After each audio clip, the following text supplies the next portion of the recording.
கர்த்தருடைய பரிசுத்தமான நாமம் மகிமைப்படுவதாக.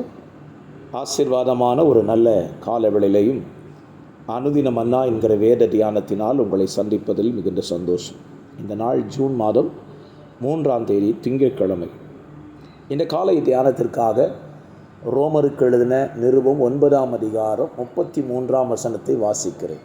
இதோ இடறுதற்கான கல்லையும் தவறுகிறதுக்கான கண்மலையையும் சீயோனில் வைக்கிறேன். அவரிடத்தில் விசுவாசமாயிருப்பவன் எவனோ அவன் வெட்கப்படுவதில்லை என்று எழுதியிருக்கிறபடி ஆயிற்று.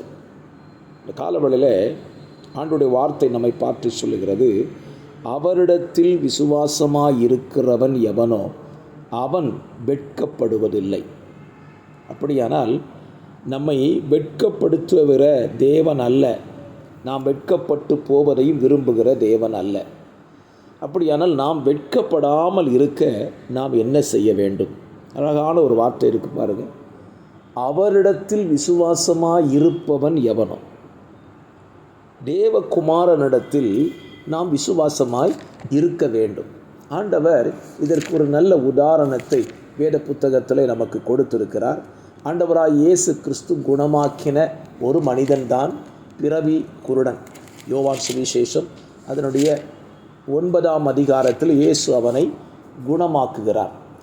குணமாக்கி அவன் தேவாலயத்தில் இயேசு மறுபடியும் அவனை சந்திக்கிறார். சந்தித்த பொழுது அவனிடத்தில் ஒரு கேள்வி கேட்கிறார் பாருங்கள். யோவான் 9:35.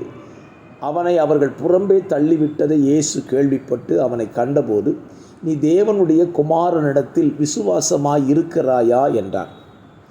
அவரிடத்தில் விசுவாசமாயிருக்கிறவன் வெட்கப்படுவதில்லை. இப்போ ஆண்டவர் அவன்கிட்ட கேள்வி கேட்கிறார், நீ தேவகுமாரனுடைய இயேசுவினிடத்தில் விசுவாசமாக இருக்கிறாயான்னு கேட்டால் அவன் என்ன பதில் சொல்கிறான் பாருங்கள்.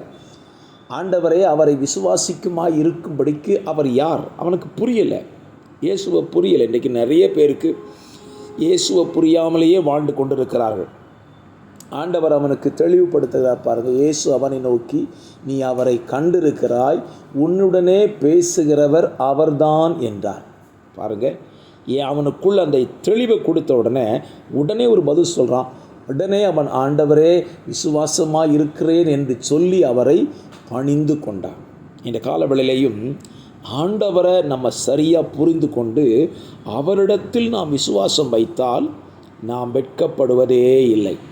ஆமென் சொல்வீங்களா? ஹல்லேலூயா. நீங்கள் வெட்கப்படாமல் இருப்பதற்கு இந்த காலவெளியில் கர்த்தர் உங்களுக்கு சொல்லுகிறார், அவரிடத்தில் விசுவாசமாய் இருங்கள், இயேசுவினிடத்தில் விசுவாசமாய் இருங்கள்.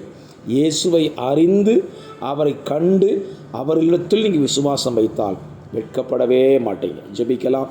பரிசுத்த பிதாவே, இந்த நல்ல காலவேளையிலையும் நீ தந்த வார்த்தையின்படி நம்முடைய ஜனங்களை வெட்கப்படுத்தாமல் இருக்க உம்மிடத்தில் விசுவாசமாக இருக்க உதவி செய்யும். ஆமென், ஆமென்.